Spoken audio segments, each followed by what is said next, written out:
Rob Setter. I'm the Chief Executive of the Public Service Commission, and I guess you'd call it inaugural in terms of IPA returning President of IPA, which I've today very gladly handed over the baton to Ian Stewart, who'll be IPA President for the next couple of years. And as all of you would know, Ian's very passionate about all things public administration, public purpose.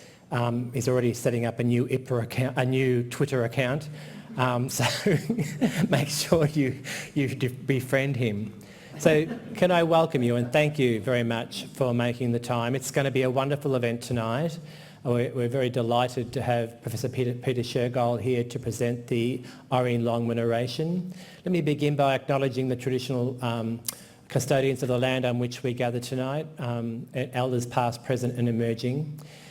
To get the ball rolling, it's my great pleasure, and this person didn't go to the cabinet group drinks tonight either, so Jennifer Howard, who is going to welcome us here. Jennifer's the Assistant Minister for Veterans Affairs and the Assistant Minister of State, and I think your electorate's West Ipswich.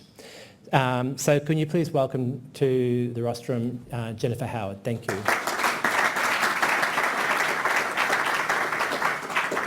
Thank you very much. I think it's quite nice to be here, actually. It's very nice to be here. I would also like to begin by acknowledging the traditional custodians of the land, the Turrbal and the Jagera people, on whose lands we currently stand, and in so doing I recognise their connection to land, sea and community. We pay our respects to them and their cultures and to their elders, past, present and emerging, and I extend respect to those of you here with us today. So I'm representing the Premier here this evening. I actually was here a couple of years ago when IPA was first relaunched, and it was a great pleasure to be here then, and I can see familiar faces in the room, some people I've worked with and who I hold in very high esteem.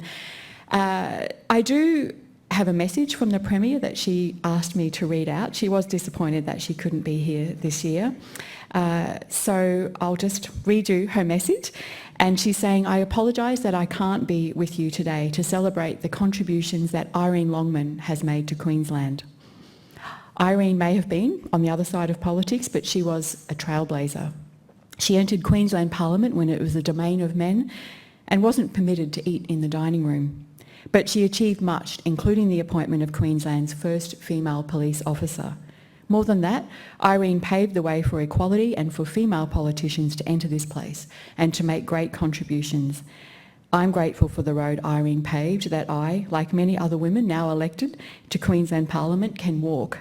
And I did a bit of research on that just before I came here, and including Irene, there's been a total of 92 female politicians since Parliament started in 1860. So our Parliament now consists of 93 members of Parliament, so it really isn't that many in the scheme of things, but I'm really proud to be one of those 92. So thank you very much for joining us for IPA's Queensland final event for 2019, the Irene Longman Oration. This oration, as we've heard, is in honour of Queensland's first female Member of Parliament, Irene Maud Longman, who was elected in 1929. And there is a bit more information about Irene in the program document that's on your seat, and I would encourage you to have a read about it. She's fascinating. But may I welcome Chief Executives, members of the IPA Queensland Advisory Council, corporate partners and valued members attending this signature event tonight. As most of you in the room are aware, IPA's mission is not complicated. It advances the capability and integrity of those working in public purpose work. IPA does this through a purposeful program of thought leadership events that enable members to build their connections, challenge their thinking and stay informed about topics and issues relevant to public purpose.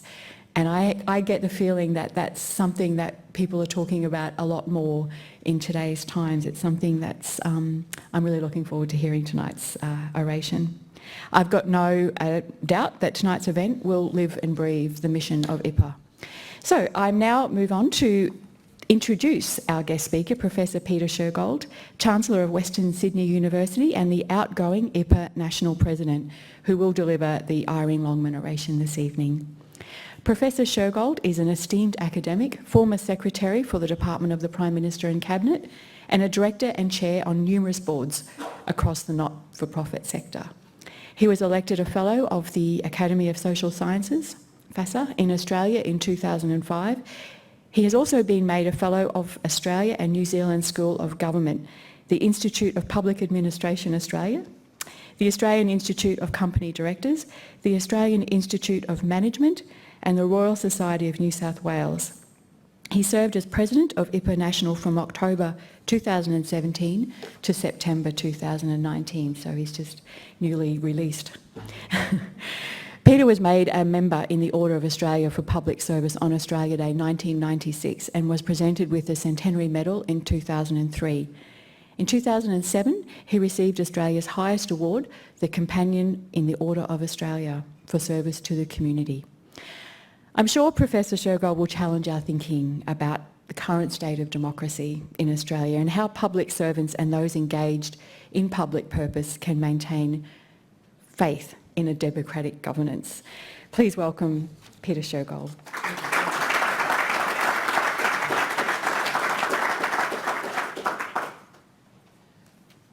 Well, thank you so much for that warm introduction. I am delighted to deliver an oration which honours the memory of Irene Longman, a teacher, community worker and political activist whose wide-ranging interests extended from the preservation of native plants to town planning.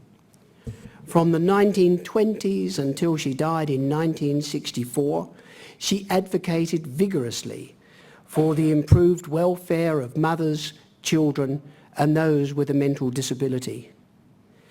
We remember Irene Longman in particular for the fact that she was elected to the Queensland Parliament's lower house in 1929, the first woman to win a seat. Her electorate, Bulimba, was generally seen to be unwinnable. Defeated in 1932, her brief but extraordinary achievement can be gauged by the fact that no other woman won a position in the Parliament during her long lifetime. She was a member of the country Progressive National Party but campaigned with the strong support of the non-partisan Queensland Women's Electoral League. She believed in the virtue of private enterprise in a market economy and was wary of excessive government involvement in the private life of families. But at the same time, she favoured a role for the state intervention to the extent that it was necessary in order to protect and support the disadvantaged and disempowered. Although, as you've heard, she was on the conservative side of politics, she could be radical even by 21st century standards. Appearing before the Royal Commission on Child Endowment in 1927, she argued to the bemused incredulity of her interlocutors that stay-at-home mothers should be paid by the state for their unpaid household labour. We need to remind ourselves how challenging was her role as the Queensland Parliament's only elected female member. The Catholic advocate worried that her male colleagues would feel indefinably but nevertheless sensitively embarrassed. They would certainly not feel at ease to ask her, as they do with men, to have a drink, nor indeed, as we have heard from the Minister, to invite her for a meal. During her 3 years in Parliament, she was forbidden from using the parliamentary dining room, eating instead on the veranda. She was banned from entering the members-only facilities. She had no access to female toilets. As one of Longman's campaigners observed dryly, the shared interest that she and her husband had in fossil hunting meant that she was well adapted to feeling quite at home in the Queensland Parliament. So Irene Longman has a fascinating and inspiring history. From this oration's perspective, however, I want to focus on her view of the importance of civic life. Indeed, for Longman, the struggle for gender equity could only be considered successful if women and men engaged and enjoyed equal status as citizens. The political arena was one which should embrace women's individual civil rights, including the rights of a woman over her own person. She remained cautious of rigid party politics to the extent that unnecessary sectionalism might undermine a sense of shared community purpose and civic engagement. So this sense of active citizenship was not just a matter of bookish intent. In Longman's political campaigns, she faced the robust public hustings characteristic of much of the 20th century. Indeed, it was generally accepted that the meetings that she spoke at in halls and in the open air were subject to higher levels of public disorder, organised boos and catcalls than that experienced by her male campaigners. And yet she remained firm in her belief that the involvement of citizens in public discourse was the hallmark of a democracy. She would spend endless hours knocking door to door to argue her case. She remembered that men and women were often quite reluctant for me to leave their homes, so eager were they to hear of new ideas and developments in public life. Through the turmoil of political engagement, she retained her conviction that with the full and equal civil engagement of women, there could develop a new spirit of community cooperation, which would lay the foundations for a higher form of citizenship.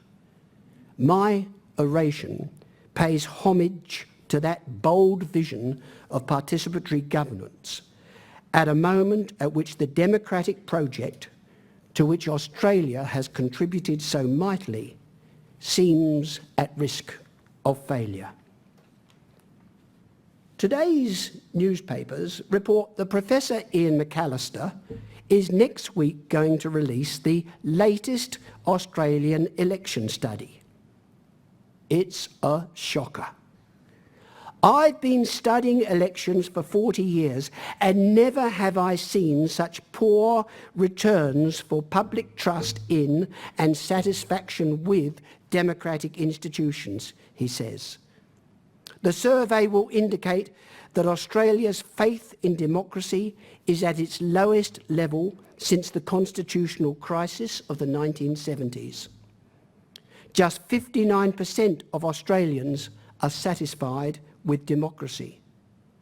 Only around 10% believe that government in Australia is now run for the people. As a nation, we need to talk about this, because these are troubling times for liberal democracies. There is declining confidence, not just in the governments and parliaments, but in their elected representatives. And these causes for concern extend also to public services. In the Westminster tradition, these are the institutions that are intended to be non-partisan. They are required to balance responsiveness to political direction with the provision of apolitical advice, to speak frankly and fearlessly in private, but conscientiously to implement government policies in public. Let's be truthful. This has always been a challenging vocation, but it has become harder in recent years. In truth, there appears to be declining trust in and less deference towards many traditional bastions of authority. Kenneth Hayne, the Royal Commissioner into the Banking, Superannuation and Financial Services, has reflected that trust in all sorts of institutions, governmental and private, has been damaged or destroyed in Australia. According to a 2017 Roy Morgan poll, only 34% of Australians now believe that ministers of religion rate highly for ethics and honesty. The figure is 18% for business leaders, 17% for union leaders. But, I'm sorry, Minister, political leaders rank even lower. Just 16% of people respect Commonwealth or state members of Parliament. The Australian Values Survey suggests that almost a fifth of Australians have no confidence at all in the Commonwealth Government or Parliament. Around 85% are convinced that at least some federal MPs are corrupt, and 18% believe that they are all corrupt. Those views reflect a deep cynicism. Rebecca Huntley, who has had years of experience using focus groups to listen to the nation, adjudges that Australians now see corruption everywhere and believe that almost everyone has a self-serving agenda.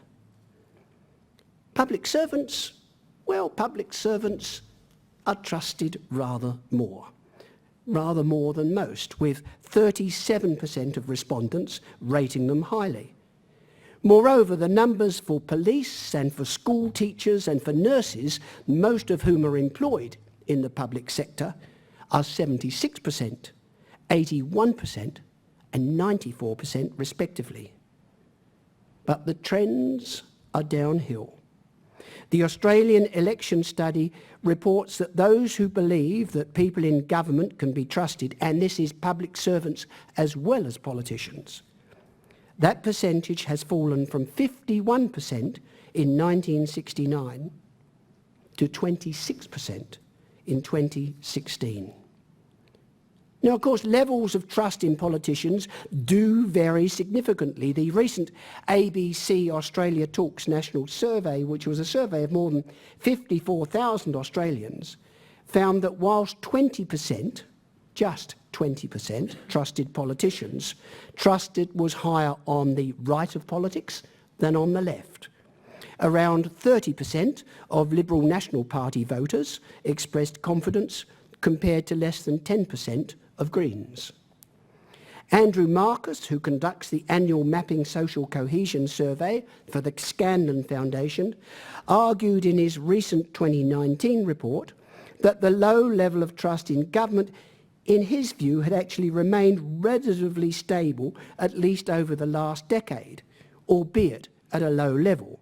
Some 30% of respondents thought that the government in Canberra could be trusted to do the right thing for the Australian people at least most of the time.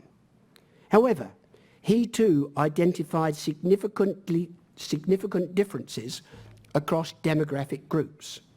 Around 30% of 18 to 34-year-olds trusted the Commonwealth Government, compared to 41% of those aged 75 or more. 37% of graduates were trustful, compared to only 26% of those who had left school before year 12. And 48% of those who saw themselves as prosperous or very comfortable were trustful, compared to just 15% of those who struggled to pay the bills. Meanwhile, in an era of backlash against authority, respect for expertise appears to be falling. One witnesses aggressive disdain for anyone who would presume to know more than anyone else. The views expressed by celebrities are given as much credence as the opinions put forward by experts.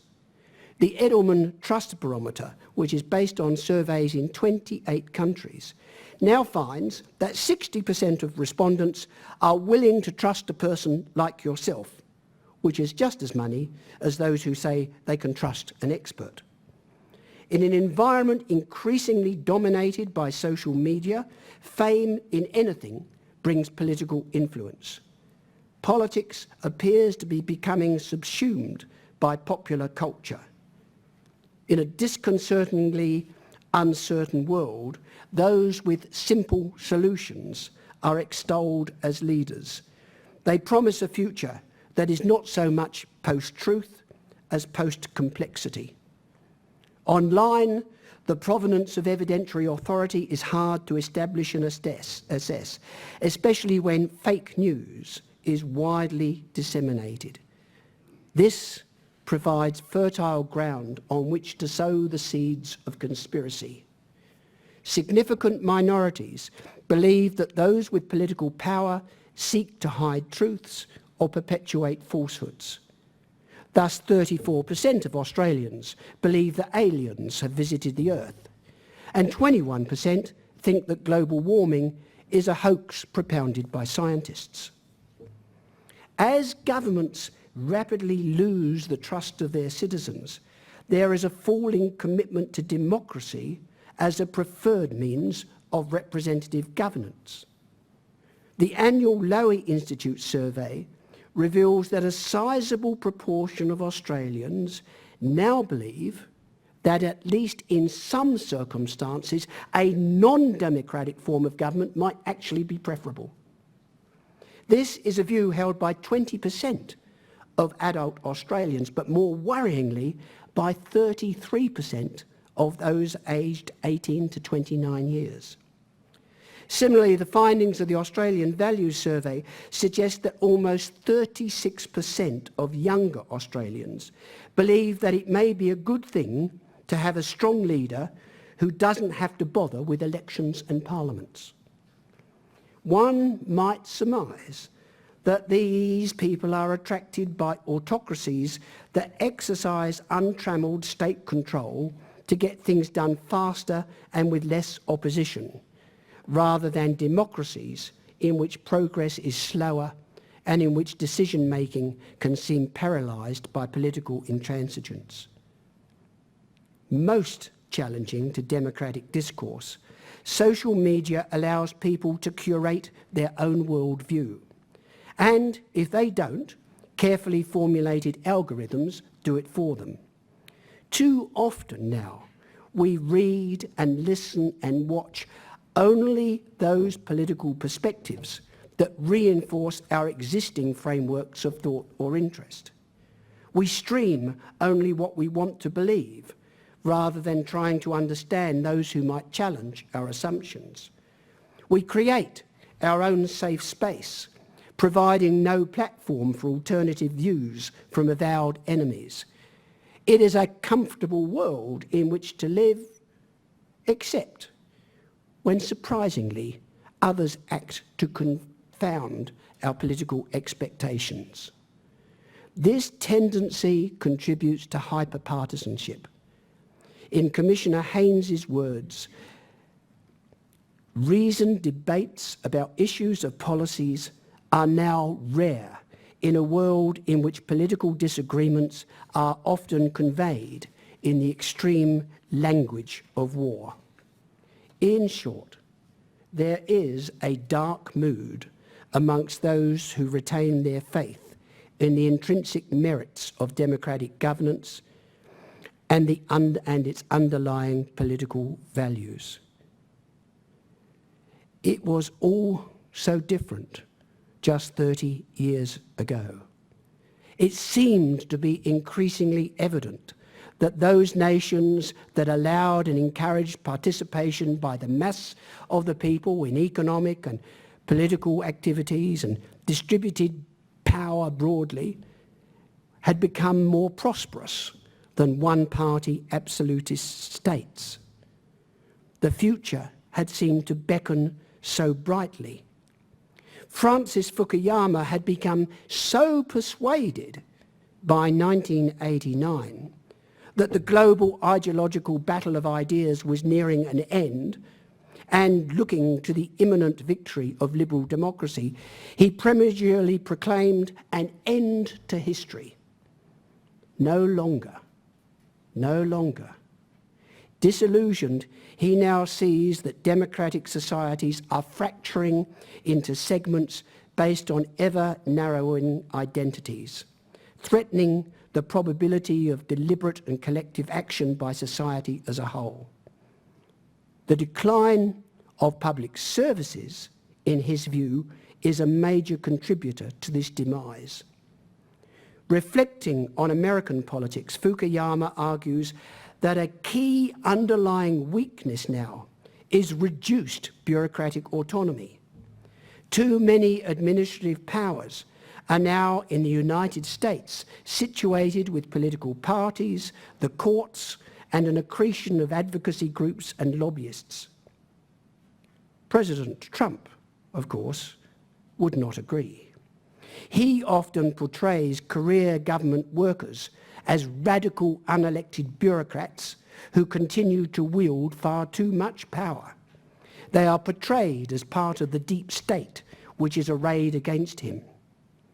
Many other Americans, such as Michael Lewis, see it very differently. Lewis extols the courage of civil servants in the United States in bringing their skills and their intelligence and their judgment to public administration at a time of political chaos. And he's not alone. Many, especially it must be said, on the Democratic side of politics, view recent whistleblowing by the Federal Civil Service in Washington as a sign that the bureaucracy is fighting back. Cedric Alexander is about to publish an article, and it's entitled "In Defence of Public Service: How 22 million government workers will save our republic." In a pre-publication interview with CNN, he argued that the challenging role of the public service was to bear witness and perform its job in a bitterly divided nation. It is, he claims, another part of government, which is entirely unelected, that continues to function and uphold our bureaucracy. Jonathan Haidt, from a significantly different position, has come to a similar conclusion. He argues that three great untruths have coddled the American mind. Democracy now lies in the hands of a fragile snowflake generation that has been educated to avoid things that they find troubling, to always trust their feelings, and to see civic life as a battle between good and bad people. The result is not just young people beset by anxiety, depression, and rising rates of suicide, but a generation who are ill-prepared for the political debates and compromises that sustain democratic discourse. He fears for the future. Tolerant liberal democracy, he concludes, is not a naturally occurring phenomenon. The apparent certainties of the 1990s have given way to doubt and despair. You just don't know what a democracy looks like when you drain all the trust out of the system. Now, of course, the United States, with its impeachment processes and subpoenaing of public servants and career diplomats, may seem to prove that it's a very long way from the practice of politics in Washington to that in Westminster democracies. I wouldn't be so certain. The fact is that governance is not simply being undermined by the prevailing low level of public trust in political leadership, but equally important, if less visible, by the increasing mutual disrespect and suspicion between governments and the public servants who work for them. Patrick Diamond fears that in the United Kingdom, the traditional paradigm is now being replaced by new political governance, centred on constant political campaigning, an increased role for ministerial advisors, and a promiscuously partisan governing machinery. The role of the traditional civil service has been eclipsed. And for those who may think that Diamond's fears that we have reached the end of Whitehall is unduly pessimistic and irrelevant to its Antipodean offspring, I can do no more than direct attention to the confidential survey that I undertook of IPA members during my tenure as National President. Concerned by the increasing influence of advisors and even more by the increasing use of outside consultants, only around 1/3 of both Commonwealth and state public servants now feel that they are appreciated by the governments they work for.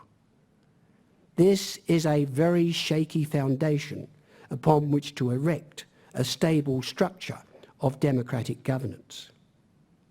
The good news is that around 90% of Australians agree that having a democratic system is a good way of governing the country. The bad news, according to the Museum of Australian Democracy, is that satisfaction with democracy is now at its lowest level since 1996. Indeed, satisfaction fell precipitously from 86% in 2007, when I was a public servant, to 41% in 2018, when you are public servants. There is no room for complacency, nor indeed for sitting on the sidelines and watching events unfold with increasing disbelief. We need to consider how to bridge the democratic deficit and to rebuild trust in the institutions and processes of governance. And in my opinion, public servants have a significant role to play. Irene Longman was elected 90 years ago. That past was a different place. They engaged in politics differently there. Yet, in spite of the profound economic dislocation and social hardship that accompanied the Great Depression, there was in the early 1930s a faith in contested party politics and representative government that as a nation we seem to be losing. Let us consider how we might go about restoring trust in democratic institutions operating within a civil society. In the process, we will need to reimagine how to engage the citizenry in quite different ways from last century.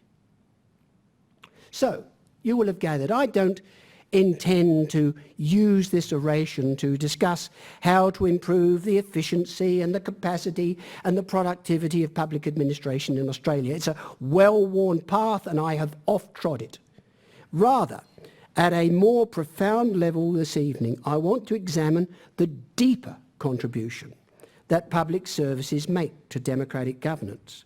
In particular, not the efficacy with which they wield their situational authority, but the purpose for which they do so.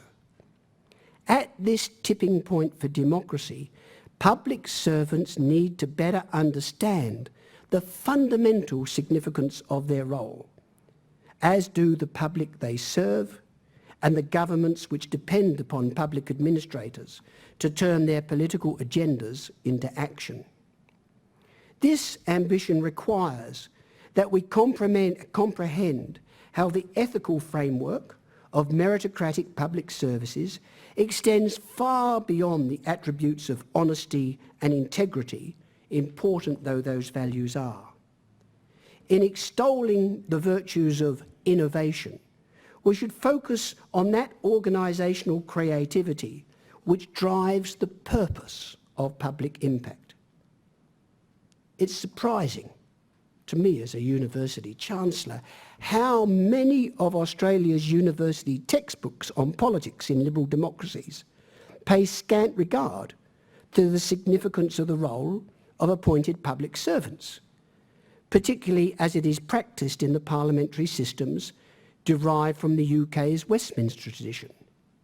The diligent student of Australian politics, go to Politics 101, that student is likely to find themselves pretty well versed in the constitutional framework of federalism, electoral processes, representative government, ministerial responsibility, parliamentary sovereignty, the separation of powers, the importance of judicial scrutiny. By contrast, the role of professional public servants is rarely accorded any substantive discussion. Yet public services are fundamental to the manner in which political decisions are made and delivered. They are crucial to the proper functioning of democratic transitions of political leadership, and particularly through the way in which they deliver services to the faith which citizens have in the political system. And although one hopes it rarely reaches such a crisis, a public service remains the citizenry's bulwark against the arbitrary exercise of executive authority. Public services matter. And in an era in which confidence in the political leadership and institutional structures of democracy are increasingly under challenge, they matter more than ever. So how can they contribute better to the sustenance of trust in democracy? Well, without seeking to be all-encompassing, I suggest there are 5 fundamental areas in which public servants need to recognise and speak up for what they do. First, senior public servants need to comprehend that their role in providing policy advice is to speak truth to political power, whilst fully accepting that it is the role of elected politicians to form governments and make policy decisions. The role of the non-partisan public servant as a critical friend is crucial. Public servants can suggest policy solutions to the challenges that face their ministers, can help to ensure that cabinets work effectively in providing a mechanism for collective decision-making. They can identify the unanticipated pitfalls and unforeseen consequences and implementation risks of proposed approaches. They can suggest alternative ways by which governments can achieve their objectives. They can, Minister, gauge how to frame their arguments to increase the likelihood of influencing their political masters. In discussions that remain confidential and without seeking to usurp political power, they can prosecute arguments for and against proposed policies. In a government report I wrote called Learning from Failure, I forcefully expressed my opinion that such arguments need to be summarised in writing, for no matter how articulate an oral presentation, a minister can too easily brush aside unwanted criticism or, far worse, later deny that they ever received it.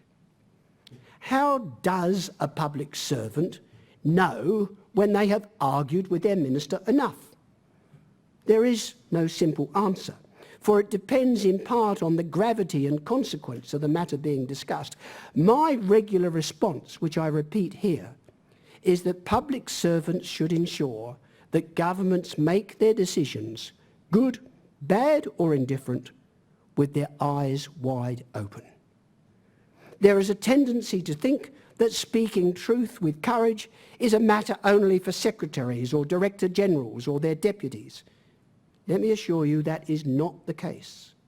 In public services that remain functionally demarcated and hierarchically structured, middle managers need the courage to challenge the views of their senior executives.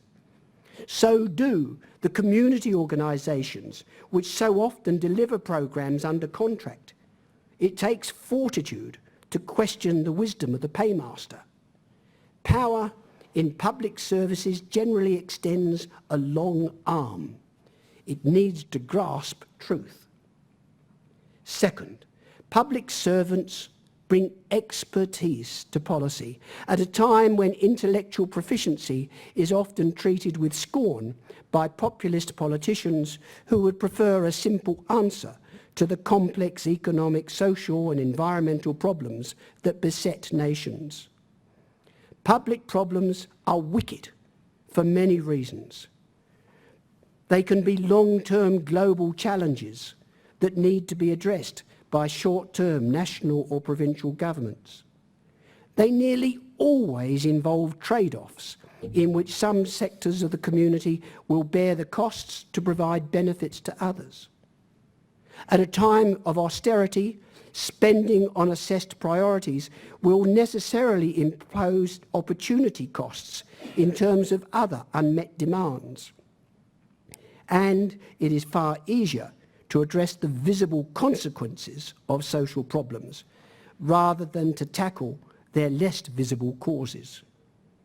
Additionally, there are the types of problems which are exacerbated by the tensions between the rising expectations of citizens of what governments can do and their pronounced views on what governments should not do. So let's be honest here. The public is a fickle beast. Its members often hold unrealistic views of what governments should provide relative to what they, as taxpayers, are willing to fund. Given a chance, citizens vote for higher spending and lower taxes. Not infrequently, they express aggrieved irritation about the unwarranted trepidation of the so-called nanny state regulation, except when something goes wrong, a plane crashes, a building collapses, a terrorist kills, at which stage, of course, there is a righteous outpouring of angst about the government's failure to properly protect its citizens. This, I've got to say, is an intimidating list of challenges, and it could easily be expanded. The role of the good public servant is to sift the evidence and to assist successive governments to weigh the relative merits of different approaches. And this involves more than undertaking desktop research and applying the skills of conceptualisation and analytics and synthesis. Access to frontline experience may be just as valid and more timely in formulating policy than an academic article in a peer-reviewed but poorly read journal. This means having the skills to apply the learnings of behavioural psychology to the human-centred design of policies in a way which enables the lived experience of individuals and communities to inform government interventions. The key is not to adapt evidence to the already preferred decision, but to introduce research findings sufficiently early that it can influence the decision. That cautionary distinction between policy-based evidence and evidence-based policy has become a well-worn cliché, but the ability of skilled public servants to address it has become far harder in a world in which the authority of Dr. Google provides the unwary with almost unlimited and immediate access to information, much of it of doubtful provenance. The choices which citizens make on the views they want to access, combined with the unseen guiding hand of commercially oriented algorithms, results in many people simply receiving everyday validation of their particular mindset. As I've said, in the easily curated world of social media, one often only hears the voices of those who share one's existing beliefs.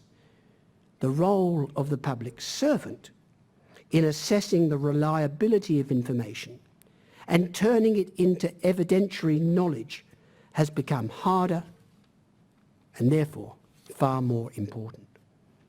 Third, in an era of growing incivility in public discourse, the way in which public servants operate seems increasingly, well, how can I put this, quaint. It is for that very reason of greater consequence. The modus operandi of public servants, whether behind closed doors or appearing before parliamentary committees, is to provide a polite voice of moderation and considered judgment on public policy. This is at odds with the ferocity and ill temper that often marks the arena of political contest in which they work, and the uber-aggressiveness of social media commentary on it. They design, you design, and deliver policies in a world of iterative negotiation and compromise, largely hidden from public view. For most seasoned veterans, and I think there are few seasoned veterans here, their ability to create a second or third best solution is generally considered better than achieving no outcome at all. To the frustration of generations of ministerial media advisors, public servants are trained to present policy in a careful, in a cautious, in a studied manner. They seek to be apolitical in their advice, but have the political sensibility to understand its context. The challenge is to get the equilibrium between disinterest and eagerness right. Exhibit too much of the former and it comes across to ministers as studied indifference and unresponsiveness. Show too much of the latter, and that was often my failing, and it may present to political oppositions as sort of can-do political enthusiasm for the government of the day. When so many people have taken to shouting at each other, generally online, public servants need to be proud of their ability to understand different points of view and to search for approaches that might help bring them closer together. It represents an institutional voice of moderation in an era of political fragmentation. Fourth, it is necessary for public servants to recognise that their role in designing policy for governments can only be judged as successful by the manner in which that policy is implemented. Whether delivering policies directly or through outsourced or partnership arrangements, the public servants that the public are aware of are those that execute government decisions. Trust in democratic governance depends in large measure on public servants delivering programs not just on time, not just on budget, but in a manner which meets public expectations. A well-functioning bureaucracy with all its checks and balances is a highly successful way of implementing large-scale programs, whether it's collecting revenue or making payments or delivering services. It means that you can do it with considerable accuracy and little opportunity for corruption or nepotism. It provides, if you will, quality control. But that bureaucracy can also be slow and cumbersome. It is in recognition of those characteristics that public services do now espouse the language of agility and flexibility. Increasingly, public services, including here in Queensland, are trialling new programs in demonstration projects, tailoring provision to the particular needs of places or communities, allowing commissioned organisations to deliver government initiatives with less prescriptive control and more payment based on outcomes. And they are building cross-sectoral collaborations for the creation of public impact on the basis of genuine partnerships. Governments seek to provide citizens with the same responsiveness as market competition drives in the private sector. And that is a good thing. And the fact is there are now hundreds of such initiatives underway in the line agencies of Commonwealth and state and territory public services. The question, to which I don't have a definitive answer, is whether these innovative and adaptive approaches to delivering public policy can move from the periphery of public administration to become its heart, to become its core. If the public service is seen by the community to deliver the policies of governments well, it will go a long way to addressing the democratic deficit of trust that increasingly prevails. And fifth, public services need to lead the way in bringing government closer to citizens. In Irene Longman's day, large numbers of people joined the political party of their choice and during an election turned up at public meetings to hear her spruik her credentials, ask her questions, cheer her on or heckle her answers. Today, party membership has plummeted. Public walkabouts are carefully stage managed for photo opportunities. Only compulsory voting and the promise of a burnt snag persuade many Australians to attend the ballot box, although increasingly, of course, many cast their vote in advance. Political engagement often takes place online, and with the woke generation often involves posting or tweeting a brief comment designed to exhibit to those of like minds one's own political virtue. With rare exceptions, it fails, as President Barack Obama recently noted, it fails to create sustained political action. Identity politics based on groups defined by race, ethnicity, gender or sexual orientation is correcting public conversations, fracturing the civil polity and often reinforcing marginalisation. Ongoing participation in mainstream politics is diminishing, and with it confidence in established politicians and faith in traditional democratic processes. Fortunately, there are seeds of hope from which one can grow new ways of bringing government into the lives of citizens. Governments, often encouraged by their public services, are embracing new approaches. In a few key areas, such as aged care, disability care, service recipients are being encouraged to participate in customer-directed or consumer-directed care, in which, subject to bureaucratic constraints, they can take greater control over the services they choose and the provider who delivers them. They can be given the opportunity to design their own solutions, creating public impact at a personal level. More profoundly still, public servants can take on a stronger facilitative role in helping citizens to navigate the complexity of functionally and jurisdictionally demarcated government processes. They can enable them to contribute more directly to the framing of government policies and design of publicly funded programs. Two hurdles stand in the way. The first is that a recent Future of Australia's Federation survey of nearly 2,000 public servants has suggested that public servants remain deeply sceptical of the role that citizens can play in government. They remain highly doubtful of the value of citizens' jury or people's assemblies in examining policy options. Most public servants still prefer to have decisions made by elites like themselves. The second is that the digital technology that can help us to expand and invigorate the reach of deliberative democracy is increasingly distrusted by citizens. The liberating power of the internet, which can now allow the public to participate in real-time policy discussions across distance, is now regarded with suspicion, especially when it is wielded by government. There is increasing disquiet about the invasion of one's privacy for governmental and commercial advantage, and the purposeful manipulation of social media for political ends. Citizens in many countries fear the capacity of authoritarian governments to develop electronic surveillance of them.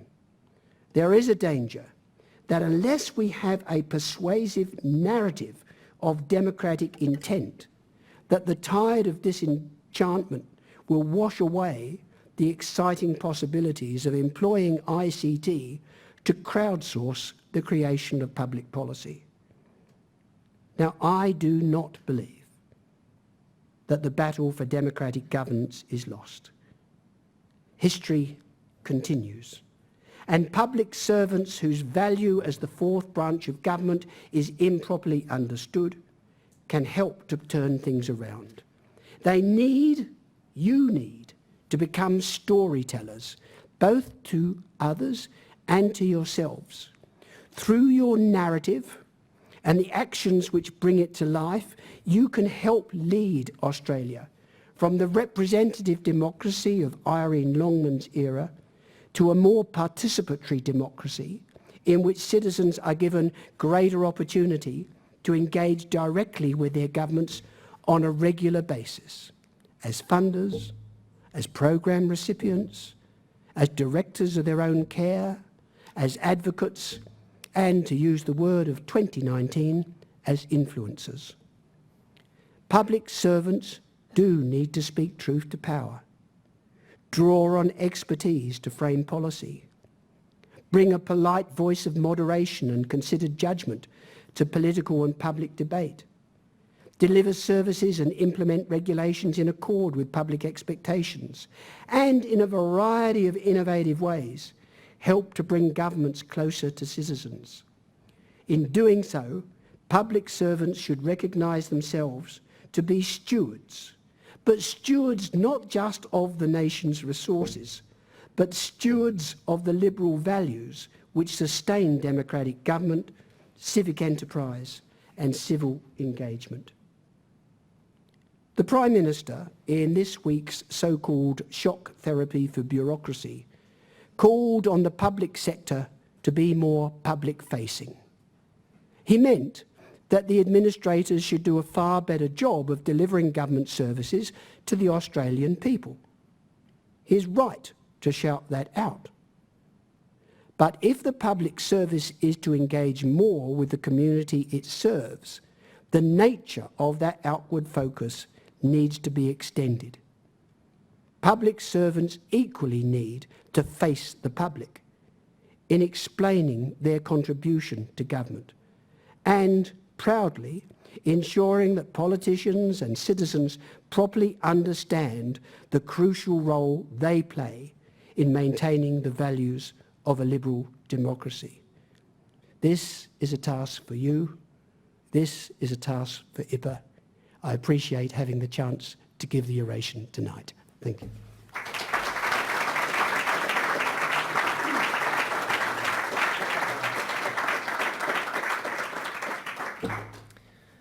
Wow, thank you. That's so thoughtful and so thought-provoking and challenging and overwhelming, and different points I was saying, oh yes, oh God, it's hard, this job, and then how delighted I was to be a public servant and proud I was, and I thought, oh God, it's just getting... All round, just superb, and those who've heard me speak know this is the sort of messages that I send, and I think the ultimate part for me, Peter, in the presentation is not the sort of the what that we do, but it's the how that we do it, and it's that the legitimacy and engagement, the eye to purpose, and the reaching out, increasingly being inclusive in terms of what it is we do as public service, regardless of the noise that goes on in the political space. That will continue. But we have to not only demonstrate relevance up, we have to demonstrate relevance out.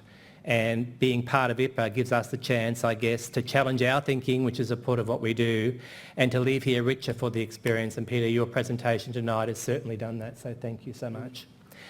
Please join me again in thanking Peter Shergold.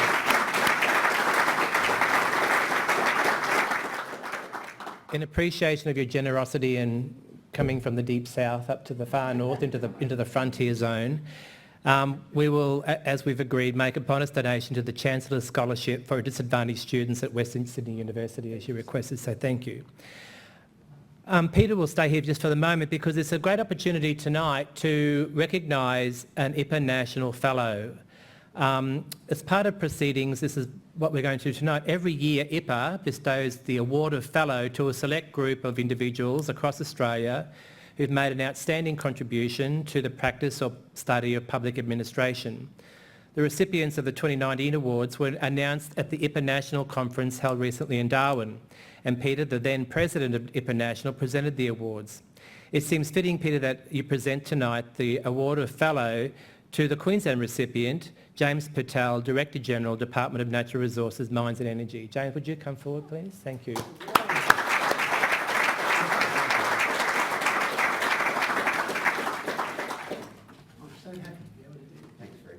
James' distinguished career in public service and public administration has spanned 3 decades across both the public and the private sectors.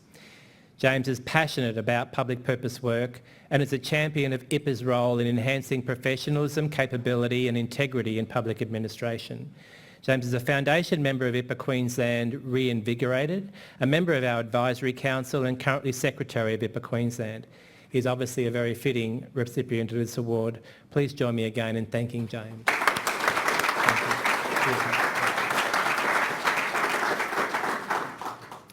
Allow me just a few moments to reflect, thank you Peter as well, to reflect on 2019 for IPA. It's in our busyness of our day, we tend to lose sight of exactly the achievements that we do have, and this year has been a significant year of achievement in reinvigorating IPA Queensland. We started the year very much focused on the theme of the future of public purpose work and indeed challenging thought about what is the business of public administration. We had a number of highly successful events through that year. In fact, there were 7 thought leadership events throughout the year. We've re-engaged and reconnected more than 1,250 public servants, and I think most importantly for me around the how question is really about all levels of government, members of the university and tertiary sector, industry leaders and community sector leaders, including the consulting firms, and they're here in strength again tonight, and that support and voting with your feet is incredibly powerful, so thank you. During 2019, we've made great strides in growing our value proposition. We built a strong foundation for a financially sustainable professional association going forward, and tonight at the annual general meeting we tabled our annual report, and I'm proud of those achievements. I want to acknowledge and thank those organisations who've partnered, and I guess part of the success goes to that how question again. This is not actually about a few committed public servants ferreting away in 1 William Street. It's actually about a whole raft of partners, collaborators, those who are joined up in this area of public purpose work, because effectively impactful public work is actually the province of so many. Of course, when I started out in the public service, it was the province of the public service. We were the experts, we knew better, and of course my parents, for example, just said if the government says we should do.